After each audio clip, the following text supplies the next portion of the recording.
Pancasila.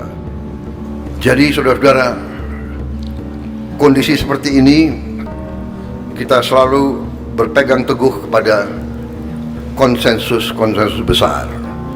Kita telah memilih bernegara secara demokrasi, kedaulatan di tangan rakyat. Tidak ada masalah. Kalau ada pemerintah yang dinilai tidak baik, ya gantilah pemerintah itu. Ada mekanismenya, dengan baik, dengan damai, bisa melalui pemilihan umum, tidak ada masalah. Bisa juga melalui impeachment, tidak ada masalah. Tapi impeachment ya melalui saluran, ada salurannya.